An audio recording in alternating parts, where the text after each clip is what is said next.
Comment descendre à 12% de body fat et maintenir ce taux de masse grasse sans aucun problème le long de l'année. Petit aparté avant de commencer cette vidéo. 12% c'est bien plus bas qu'on ne le pense. On a tendance à surestimer son niveau de sèche. Par exemple, certains en voyant cette photo, quand je l'ai partagée à des potes ou à des mecs que je connaissais à la salle, ils m'ont dit que j'étais probablement en dessous des 10%, chose qui est fausse parce que je suis plutôt proche des 12-13%. Tu vois, cette photo là, on pourrait se dire ok, je suis plutôt sec, on voit mes abdos plutôt bien, j'ai les obliques sous le short, on voit la démarcation des épaules, j'ai un tout petit peu la veine du bras, j'ai un petit peu de veine sur les avant-bras. Ouais, je dois être autour de 12%. Et pourtant, je suis plutôt à 18% sur cette photo. Ici, ok, je suis autour de 12%. Et encore, je suis peut-être à 13%. Donc si ton physique ressemble à ça, et que tu veux pousser la recomposition corporelle à 12%, bienvenue sur la vidéo qui va changer de go muscu. Deuxième petit aparté, je vais parler de sèche et de recomposition corporelle, mais on parle de plus ou moins la même chose à ce niveau-là. Parce que la recomposition corporelle, si tu as ce physique-là, ça va nécessiter en fait une sèche, tout simplement. Le fait d'aller virer, de faire sécher ce gras que tu as en trop. Troisième petit aparté, tu peux voir que la lumière elle est dégueulasse, faudrait que je trouve un meilleur setup. Également je suis torse nu, mais je te jure normalement, j'ai le ventilateur qui est là, je sais pas si tu vas le voir, mais j'ai le ventilateur qui est là.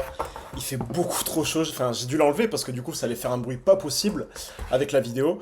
Donc j'ai beaucoup trop chaud, donc j'espère que tu m'en voudras pas pour le physique torse nu. Donc rater une recomposition corporelle, on va faire encore une petite aparté, après on commencera. Mais ce n'est pas réussir à atteindre son taux de body fat idéal. Réussir une sèche, ce n'est pas réussir à atteindre 12%. Ce n'est pas réussir à atteindre 10% ou réussir à atteindre 15%. C'est pas ça, réussir une sèche ou réussir une recomposition corporelle. Par exemple, moi j'ai souvent ressemblé à ça à la fin de mes recompositions corporelles. Donc je suis autour de 15-16%. Et pourtant, même pas plus d'un mois après, ben, je me retrouvais avec un physique qui était gras comme celui-ci. Et pourtant, on pourrait dire que j'ai réussi ma sèche, ma recomposition corporelle, parce que je suis descendu autour de 15-16%, ce que je voulais pour repartir sur une belle prise de masse. Mais pourtant, pour moi, c'est une sèche loupée, c'est une recomposition corporelle loupée, parce que genre un mois après, ben, je ressemblais à ça avec presque 10 kilos de plus, concrètement. Maintenant, concrètement, j'arrive à descendre bien plus bas qu'avant, donc plus bas que ces 15-16%, tout simplement parce que aussi j'en ai envie. Mais surtout, sans me frustrer, parce qu'avant je mangeais très peu de calories comme j'ai pu le mentionner dans d'autres vidéos, mais je conserve aussi ce physique à l'année. Ce physique, ça fait plusieurs mois que je l'ai quoi. Et c'est un physique qui est propre, avec des veines sur les abdos, on peut voir les différentes veines, même si la qualité de la photo est dégueulasse. Donc tu peux voir la différence entre cette photo et cette photo. La qualité n'est pas la même. Le sujet de la vidéo, tout simplement aujourd'hui, ça va être mes 12 apprentissages. D'ailleurs, j'ai fait une erreur parce que finalement je t'en ai mis 15. Donc je vais te donner mes 15 apprentissages applicables dès ce soir pour descendre déjà dans un premier temps à 12% parce que c'est sûrement un challenge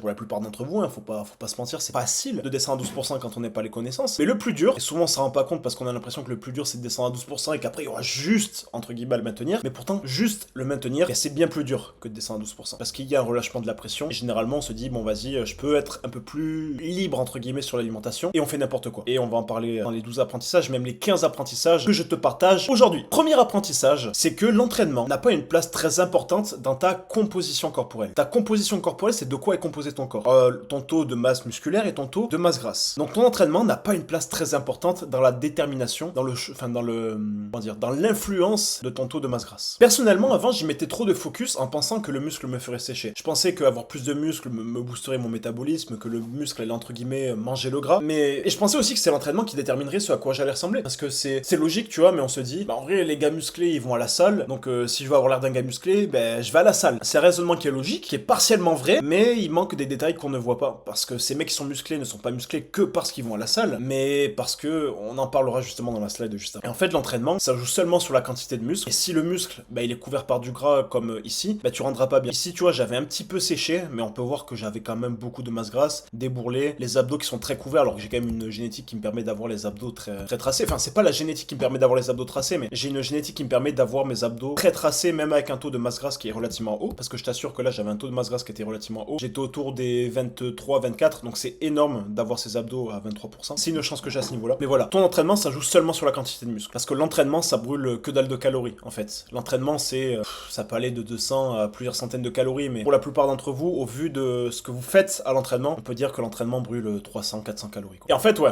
au final, j'en ai pas parlé là, mais les mecs musclés, ils sont pas musclés juste parce qu'ils vont à la salle. Ils sont musclés et secs pour tout ce qu'ils font autour. Leurs dépenses énergétiques également. Ça, on va en reparler justement dans les apprentissages que j'ai eu. Le deuxième apprentissage que j'ai eu, ça a été de comprendre comment maîtriser les tempêtes. Mon problème avant, c'est que j'avais peur des sorties. Ce que j'appelle les tempêtes, en fait, c'est des sorties de routine. Dans ta routine, tu sais que tu dois manger tant de calories sur tant de repas, tu manges plus ou moins la même chose, tu sais combien de calories tu dois manger à chaque repas, combien de protéines, etc. etc.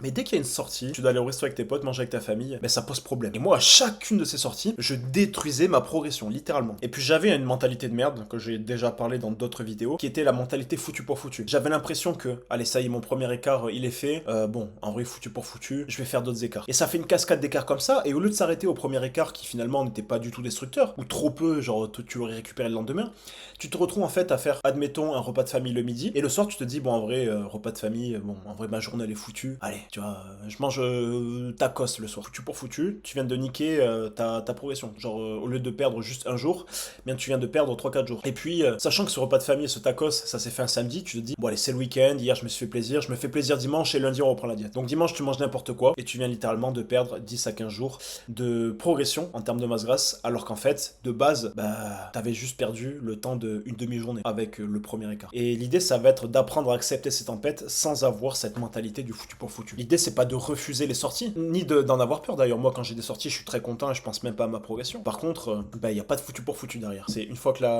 une fois que ce repas il est parti, une fois qu'il est passé, il y a des stratégies à adopter derrière et on va en reparler. Ce qui était fou aussi, c'est qu'avec ce truc de foutu pour foutu, j'avais toujours la rétention d'eau le lendemain, parce qu'il faut savoir que quand tu fais des gros repas, t'as l'air plus flotteux, t'as l'impression d'être gras, mais en fait c'est beaucoup de flotte, et qui faisait que j'avais l'impression d'avoir perdu un mois de progression, tu vois, un mois de sèche qui s'était évaporé. En fait, j'avais l'impression d'avoir tout gâché, ça me démotivait. En plus, ça faisait une cascade négative, tu vois, parce que ça me disait, bon allez, en vrai, putain, je viens de perdre un mois, ça stimulait le foutu pour foutu, tu vois. Et ça me démotivait, j'avais juste envie d'arrêter ce que je faisais. Donc ce que je disais, tu vois, je refusais au max les sorties, et les fois où je sortais, ben, je regardais mes potes manger. Alors que pourtant, depuis ma dernière recomposition corporelle, celle que je suis en train de faire actuellement, ben, je mange juste intelligemment à chaque sortie, et j'utilise justement les stratégies dont je vais te parler là, parce que ces stratégies, ça m'a tout simplement appris à apprivoiser les petites brises, comme manger une petite glace avec les potes en été, comme les grosses tempêtes, comme par exemple un gros buffet à volonté ou les repas de Noël qui sont des successions de trop grosses quantités de calories. Et surtout, j'ai trouvé des stratégies, comme je te disais, pour profiter des bons moments tout en continuant de progresser. C'est-à-dire que ça n'avait littéralement aucun impact et ça n'a toujours littéralement aucun impact. Et c'est justement mon troisième apprentissage, ça a été de faire des choix intelligents lors de repas triches qui étaient imposés. Par exemple, à la pizzeria, admettons que là on est vendredi, je sais que samedi soir, admettons qu'on est vendredi, je sais que demain soir, donc samedi soir, je vais à la pizzeria avec mes potes. Je sais qu'une pizza, ça va être à peu près, allez, on va dire 1500 calories. Si je prends une pizza qui me fait plaisir, genre une 4 fromages. À côté, je sais que je vais me prendre peut-être un petit dessert, donc 500 calories. Mon repas du soir, il va être de 2000 calories. Du coup, objectivement, si je dois manger 2500 calories par jour pour respecter mon objectif, sachant que la pizzeria le soir va m'apporter 2000 calories, et bien il me reste que 500 calories dans la journée. Donc au lieu de simplement faire mes repas habituels, ce que je vais faire, c'est simplement réduire le total calorique de mes repas en changeant la densité alimentaire, la densité calorique, pardon, de mon alimentation. Par exemple, c'est 400 calories. Le matin, je peux jeûner si j'ai pas faim. Si j'ai faim, je peux me faire par exemple du poulet avec quelques crudités. Ou si tu préfères le sucré, tu peux te faire quelques petits pancakes vraiment très légers au lieu de te faire ton repas habituel. À midi, tu peux te faire du poulet, des crudités ou du poulet avec quelques légumes cuits, tu vois, vraiment très léger histoire d'avoir très peu de calories. Comme ça, dans ta journée, t'as mangé que quelques centaines de calories. Et le soir, quand t'arrives à la pizzeria, bah, tu fais ton repas normal, tu sais que tu vas pouvoir manger ta pizza en toute sécurité, entre guillemets, sans régresser, ainsi que le dessert sans problème. Parce que tout simplement, tu as fait une compensation dans la journée. Et ce genre de compensation, c'est pas grave, franchement. On parle pas de troubles du comportement alimentaire, on parle juste tout simplement de s'adapter. Et c'est clairement pas un TCA parce que ça te permet tout simplement d'aller à la pizzeria et de manger pizza dessert. Donc manger du poulet et des crudités au lieu de manger ton repas habituel, c'est pas grave. Deuxième chose, l'exemple, c'est que tu peux pas aussi manger tout ce que tu veux. Tu vois, je prends l'exemple de potes qui avaient une diète, un pote que j'ai coaché, tu vois, qui quand il allait à la pizzeria, en entrée il prenait une salade César, donc plusieurs centaines de calories, hein, je crois la salade César elle est à 800 ou 1000 calories, genre vraiment les salades César on dirait pas mais c'est très calorique. Avec ça il prenait en entrée un verre de Morito, donc le verre de Morito de tête c'est 200 ou 300 calories. Après il prenait la pizza 4 fromages, donc qui est autour de 1800 calories en fonction de la taille, voire 2000 calories aussi en fonction de ce que met le pizza YOLO dedans. Il y en a même des fois c'est des fous, enfin, parmi mes potes qui faisaient une sèche, il y en a qui mangeaient 2 pizzas en mode YOLO, tu vois. Après t'as le verre de vin qui arrive, puis un deuxième verre de vin, puis après t'as le fromage s'il y en a, ou un petit peu de charcuterie aussi en entrée, et puis t'as le dessert. Donc en fait au lieu de se retrouver avec un petit repas entre potes avec pizza, coca, dessert, ce qui est très bien, hein, qui t'aurait coûté entre guillemets 1500 à 2000 calories, ce qui est rien, hein, c'est normal, c'est une sortie, tu te retrouves avec un repas qui fait 3500, 4000 calories. C'est pas grave, par contre ça te sort de ton objectif du déficit calorique. Bon, si c'est que pour un jour, encore une fois, c'est pas grave, parce que ça se rattrapera sans compensation derrière. Mais ce que je veux dire, c'est que si tu veux vraiment faire les choses bien, et surtout là, on parle pas à des débutants, on parle à des personnes qui veulent vraiment aller chercher le 12%, bah tu vas pas pouvoir sortir comme tu veux et manger à volonté comme tu veux, tu vois. Deuxième exemple, c'est le buffet à volonté. Moi, ce que j'aime bien faire, je dis pas que tout le monde doit faire pareil, mais c'est que les jours où je fais un buffet à volonté, pareil, je mange juste des crudités et un tout petit peu de protéines, histoire d'avoir un peu de leucine, donc c'est un acide aminé essentiel à la construction musculaire tout au long de la journée. Donc je vais faire un ou deux repas où je vais pas mal manger. Généralement, le buffet à volonté, tu sais, tu retrouves tes potes, genre le dimanche, soit le dimanche midi, soit le samedi soir, tu vois. Bien, tout le reste de la journée, ce que je vais faire, c'est que je vais voir mes potes en avance, s'ils sont disponibles, et ce qu'on va faire, c'est qu'on va aller se balader toute la journée ensemble, ou on va aller faire, je sais pas, tu vois, tu peux aller faire une sortie vélo avec eux, peut-être une petite randonnée, tu vois. Ce qui fait qu'en fait, ce jour-là, tu vas avoir une dépense calorique qui va être très élevée, et qui va venir, en fait, contrebalancer le buffet à volonté que tu fais. Je dis pas que c'est forcément à reproduire, mais moi, c'est ce que je fais, ça marche très bien, et ça me permet de me faire plaisir sans culpabilité et de manger presque, enfin, je vais pas m'exploser le bide, c'est pas le but au restaurant à volonté, mais pouvoir manger plusieurs assiettes, genre 2-3 plats et 2 assiettes de dessert s'il faut, tu vois. Très bien, ça fait 5-6 000 calories, mais comme j'ai dépensé 5-6 000 calories dans la journée, je me dis, allez, si aujourd'hui exceptionnellement j'ai pas respecté mon déficit calorique et que je suis exceptionnellement en maintenance, et tu vois justement cette stratégie de, au lieu de faire, si admettons t'as 2400 calories à manger dans ta journée, au lieu de faire 3 repas à 800 calories, ce qui revient à 2400, j'utilise beaucoup la stratégie du stacking de calories, donc au lieu de faire 800, 800, 800, tu peux faire 200, 200 et 2000. On revient au même total calorique, donc ça change rien pour ta perte de gras, et ça te permet justement de garder tes calories, donc ce qu'on appelle le stacking calorique, pour ton repas triche cheat code. Quatrième apprentissage, c'est de marcher à tous les endroits où je dois me rendre, tu vois. Plus tu marches, plus tu vas te sentir bien, je te jure, genre c'est incroyable. Moi, ma première décision, je sais que c'est drastique, encore une fois, je te demande pas de faire pareil, mais ça a été mes apprentissages et mon parcours, ça a été de vendre ma voiture. Et quand t'as plus de voiture, en fait, t'as plus de flemme possible. En mode, tu peux pas te dire, bon, je dois aller faire mes courses, j'ai la flemme d'aller marcher, allez, je prends ma voiture. Non, tes courses, t'y vas à pied, et tu reviens avec le sac à dos sur le dos. Ou, tu vois, si t'as un vélo, que c'est un peu loin, admettons que t'es à 5-6 km, bon, les plus déter, ils le feront à pied, mais clairement, je comprends que tu n'aies pas forcément le temps, c'est clair.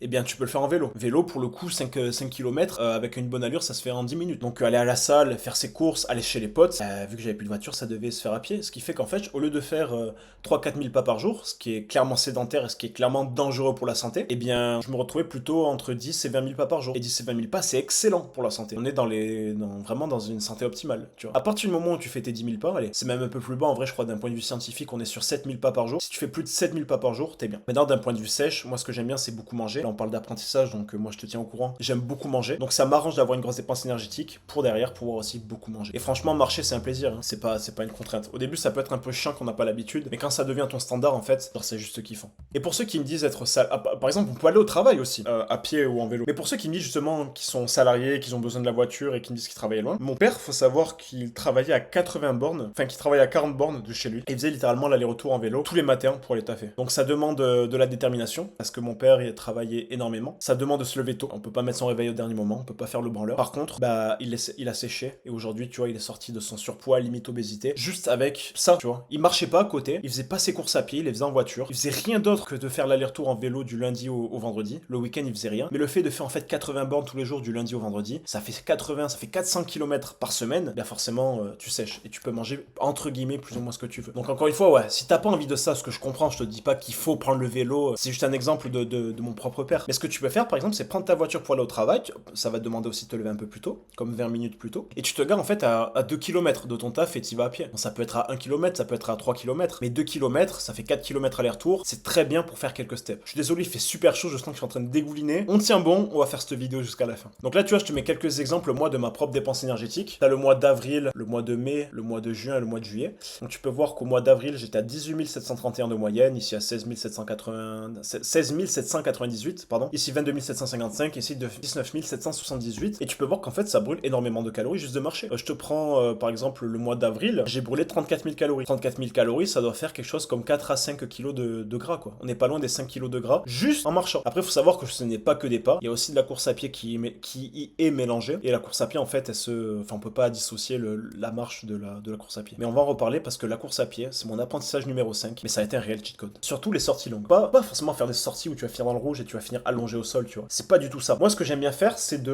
l'endurance fondamentale à basse intensité. La fameuse EFBI. Les sorties longues en endurance fondamentale à basse intensité, réellement, ce sont des cheat codes. Que ce soit du vélo ou de la course à pied, faire des randonnées, en fait, tu peux brûler beaucoup de calories en peu de temps, et surtout, ça demande peu d'efforts. Enfin, dans un premier temps, bien sûr, pendant quelques semaines, le temps de s'y habituer, ça va être un peu dur, mais après, fais un gros, on va aller chercher un physique qui est vraiment comme ça, avec du cardio, tu vois. Je te prends l'exemple d'une sortie très bête. Sortir 30 minutes de course à pied. Faire 30 minutes de course à pied, ça peut paraître beaucoup pour certains, mais je vous assure qu'avec de l'entraînement, ça se fait facilement. On peut très bien commencer par 10 minutes de course à pied, tu vois. Actuellement, je pèse 81 kg pour les photos que t'as vues. Genre là, je pèse 81-82 en ce moment. 30 minutes de course à pied à 10 km/h, donc 6 minutes de moyenne par kilomètre. Bien pour moi, c'est une difficulté vraiment de 2 sur 10 dans les journées où c'est le plus dur, quoi, tu vois, les journées où je suis le plus fatigué. C'est des difficultés de 1 sur 10 et ça brûle l'équivalent de 513 calories. En une demi-heure, j'ai fait l'équivalent de 10 000 pas. Voilà. Alors que 10 000 pas, normalement, ça te prend 1h30. Après, si t'es plus petit, moi je fais 1m80, donc ça prend un peu plus de temps. Mais plus t'es petit, plus les 10 000 pas se font facilement, tu vois. Mais en 30 minutes de sortie, j'avais que 30 minutes dans ma journée. Je suis sorti, j'ai fait 5 km tout rond en 30 minutes et j'ai brûlé 513 calories. Aussi simple que ça. Et vraiment, quand t'es un peu entraîné, au bout de quelques semaines, genre un mois ou deux, c'est des sorties qui sont extrêmement faciles. Après, c'est vrai que ça peut être assez traumatisant la course à pied avec tous les impacts. Donc, ce que tu peux faire au lieu de tout le temps faire des sorties de course à pied, c'est alterner avec le vélo. Moi, perso, j'ai quand même le temps de marcher dû à mon mode de vie. On n'a pas tous le même mode de vie. Donc, si vraiment t'as pas le temps de faire ta dépense énergétique,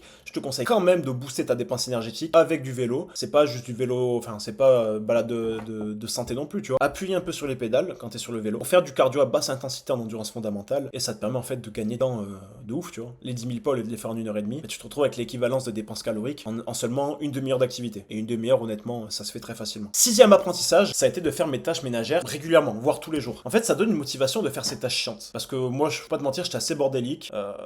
Et ça a été assez compliqué en fait de me mettre à faire les tâches ménagères. J'étais un peu du genre à stacker le bordel, stacker le bordel, stacker le bordel. Et dès que c'était trop le bordel, je faisais le gros rangement. C'est pas forcément bien, en plus, enfin, c'est mieux de ranger régulièrement. Et en fait, ce qui est bien, c'est que le rangement, ça te prend quelques dizaines de minutes par jour et ça brûle des calories avec beaucoup de facilité. Donc c'est une façon de dépenser de l'énergie, tu vois. Là, je t'ai mis, tu pourras mettre pause, je t'ai mis 25 tâches ménagères qui brûlent 100 calories. J'ai trouvé ça sur internet, j'ai pas trouvé le nom du créateur, mais voilà. C'est 25 tâches ménagères qui brûlent 100 calories. Apprentissage numéro 7, ne pas manger si j'ai pas faim. En fait, je suis quelqu'un qui a très facilement faim, tout simplement. Et vu que je dois éviter au maximum la sensation de faim, parce que si je commence à avoir trop faim trop régulièrement, c'est qu'il y a un problème, on va en reparler après, ça s'appelle les signaux rouges. C'est extrêmement important de les connaître, donc vraiment je t'invite à rester. Tu dois les éviter en fait, ces sensations de grosse faim. Et pour éviter la sensation, en fait, pour éviter la sensation de faim, qu'est-ce que tu fais quand t'as faim? Tu manges. Sauf que tu peux pas manger en illimité étant donné que t'as un total calorique à respecter. Donc ce que je fais, c'est simplement quand j'ai pas faim, bah admettons je me lève le matin, j'ai pas faim, je ne mange pas, je vais pas manger parce qu'il faut manger. Sachant que j'ai assez peu de calories entre guillemets dans ma journée relativement à ma dépense énergétique. Je mange à peu près en ce moment 2800-2900 calories parce que je suis vraiment sur ma faim de sèche, tu vois. Donc autant que je garde mes calories pour après. Et pourquoi en fait on évite la faim? Parce que plus tu vas te frustrer avec cette sensation de faim, plus tu vas ressentir de faim, plus ça va être dur pour toi et en fait ton corps est en train de créer des mécanismes de défense pour ne plus jamais ressentir cette faim qui est un stress finalement. C'est une réaction de survie et donc tu vas créer des troubles du comportement alimentaire qui sont en fait des mécanismes de défense en fait pour ton corps qui vont enfin, ce mécanisme de défense est là pour te refaire prendre du poids. Sauf que toi tu veux pas reprendre du poids parce que prendre du poids c'est trop facile dans cette société. Toi tu veux rester sec comme sur cette photo à peu près admettons je suis autour des 12% et tu veux le rester surtout. Et on va voir bien sûr l'apprentissage suivant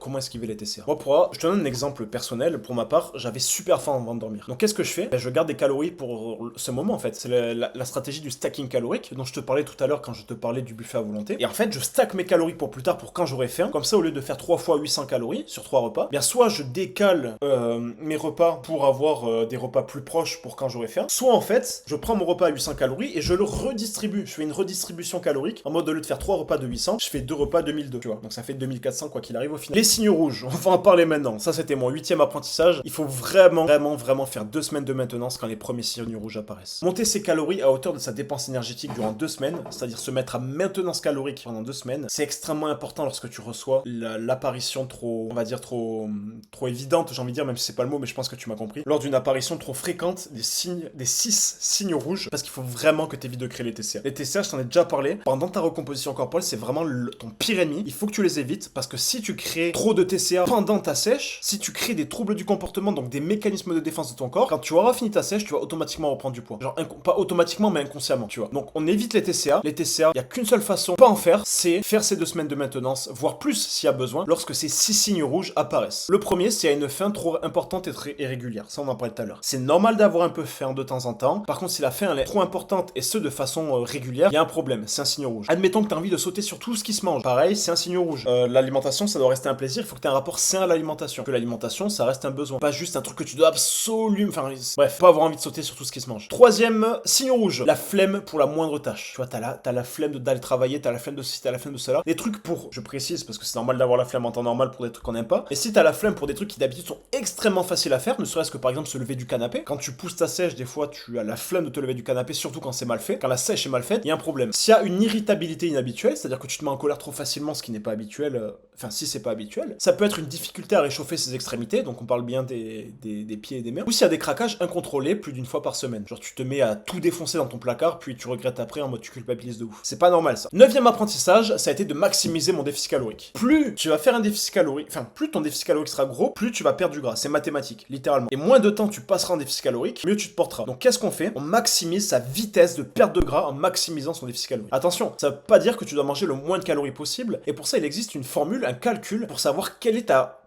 quantité de déficit calorique que tu peux faire de façon quotidienne. On l'a déjà vu dans d'autres vidéos, mais on va le refaire pour ceux qui ne l'ont pas vu. On détermine d'abord la quantité de gras que l'on a sur le corps. Admettons que tu sois à 10-12%. Non, admettons que tu sois à 30% et que tu pèses, on va dire 80... Allez, on va dire 80 kg. Tu as 30% de masse grasse. On veut savoir combien de gras tu as sur le corps. Donc si tu as 30% pour 80 kg, ça fait que tu as 27 kg de masse grasse. Ces 27 kg, on va soit les diviser par 15, soit les diviser par 20. Et ça va déterminer en fonction de si tu es coaché ou non. Maxer son déficit calorique, c'est dangereux quand on n'a pas les connaissances nécessaires. Je discute avec beaucoup d'entre vous à la salle, je croise, et c'est vrai qu'il y en a beaucoup qui ont envie de sécher, mais si vous n'êtes pas coaché, que vous n'êtes pas coaché par moi ni par aucun coach, passez sur une division par 20. Division par 15, c'est faisable, et c'est même quelque chose que peut faire facilement quand on est coaché et qu'on a les connaissances, parce que le problème c'est que si tu divises par 15 et que si tu n'es pas coaché, tu vas perdre du muscle, tu vas détruire ton métabolisme et tu vas te créer des troubles du comportement alimentaire qui vont te faire prendre plus de gras que tu n'en as déjà. Donc divise cette quantité de gras par 20. Donc on divise 27 par 20 et je crois que de tête ça doit faire 1,3. Donc on va dire que ça fait 1,3. 1,3 c'est la quantité de kilos que tu peux perdre par semaine. Donc tu peux perdre 1,3 kg par semaine. Ça paraît beaucoup, mais on parle d'un gars quand même qui a 30% de body fat.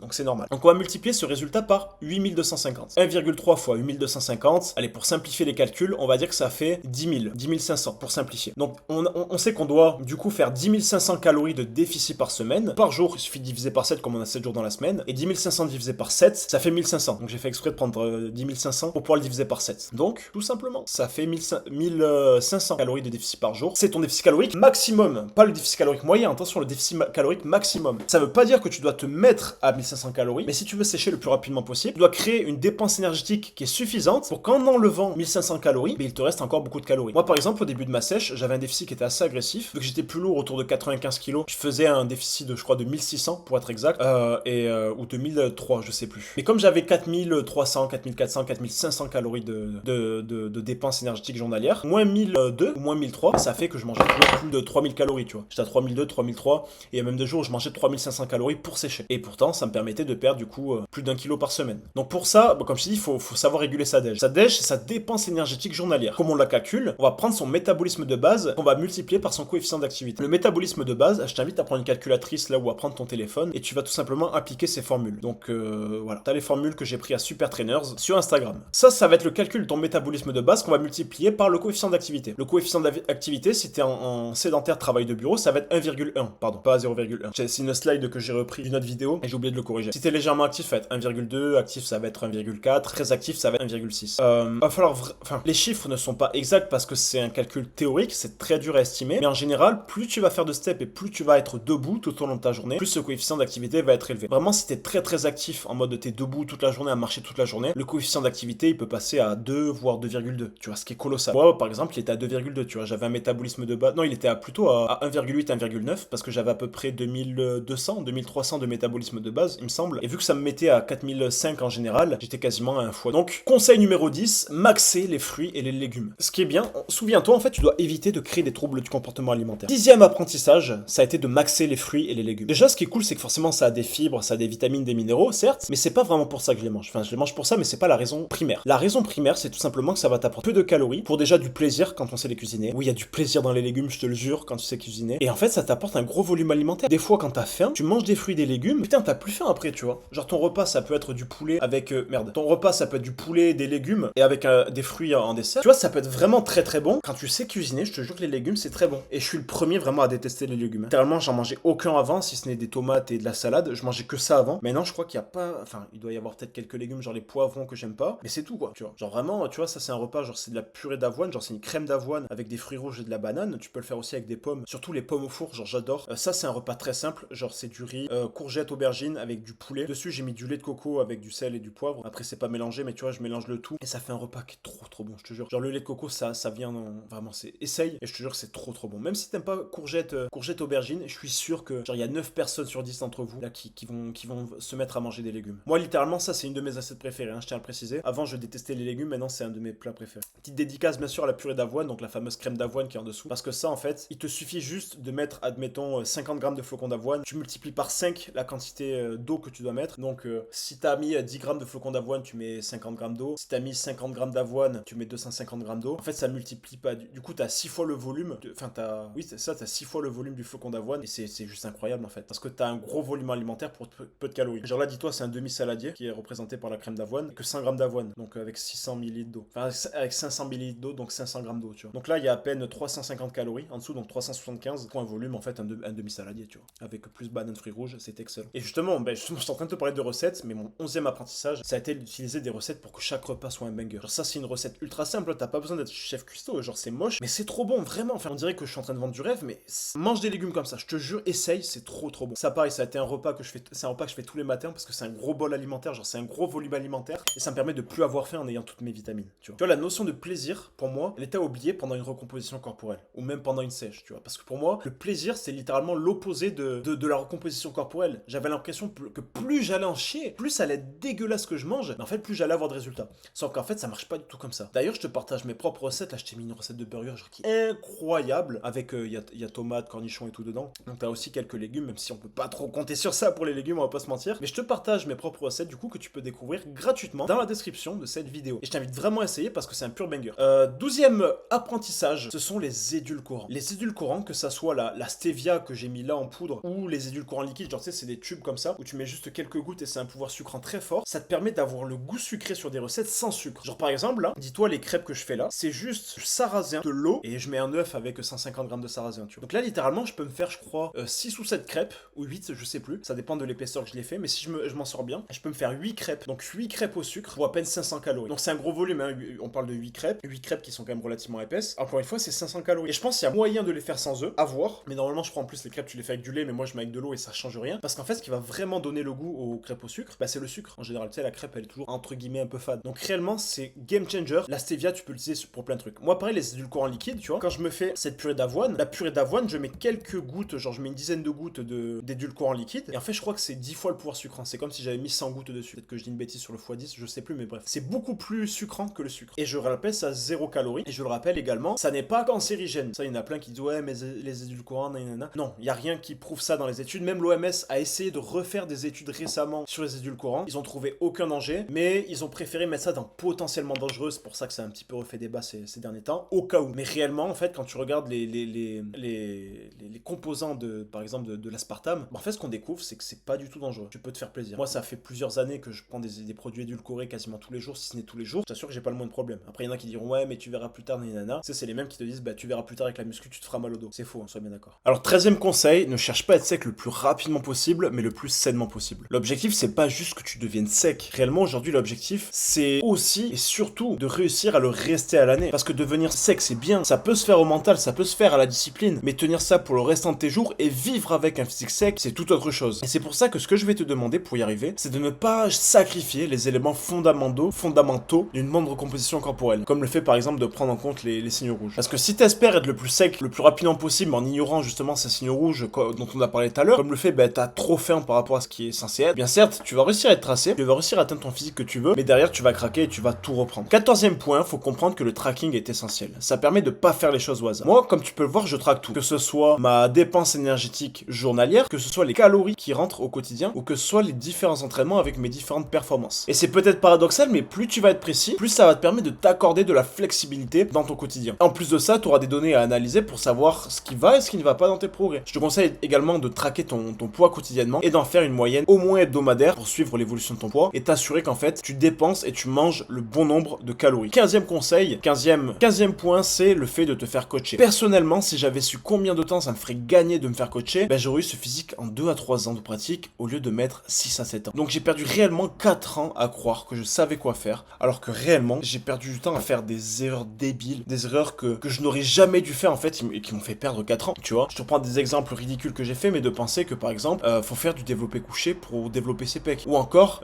qu'il faut faire du gros surplus calorique pour prendre de la masse, ou encore que faire plus de cardio, ça allait me niquer. Bref, j'ai vraiment perdu plusieurs années. Et si tu veux pas perdre ce temps et réellement prendre un raccourci, prendre l'autoroute vers un physique tracé, je t'offre une consultation en cliquant sur le lien qu'il y a dans la description de cette vidéo. Il y a 20 places pour juillet, les places sont limitées, donc je t'invite vraiment à prendre ta place le plus rapidement possible. Pour réserver ta consultation offerte, c'est très simple, t'as juste à nous donner ton numéro de téléphone, ton nom et ton prénom, t'appuies sur continuer, et ici tu auras juste à sélectionner ton créneau, gratuitement encore une fois je le répète, pour réserver un appel avec moi ou avec un membre de mon équipe. L'idée voilà, c'est que pendant 45 minutes qui sont offertes, on va évaluer ton programme et ton alimentation, t'aider à te débarrasser de ton surplus de gras, en te disant si ce que tu fais c'est bon ou non, pour chaque chose, donc il y a peut-être des choses que tu fais bien et des choses que tu fais moins bien, et même si tu ne fais rien, on va vraiment te donner une ligne directrice des actions à mettre en place pour pouvoir passer à l'action le plus facilement possible dès les prochains jours. Donc si t'es déter, voilà, c'est le lien qu'il y a dans la description de cette vidéo.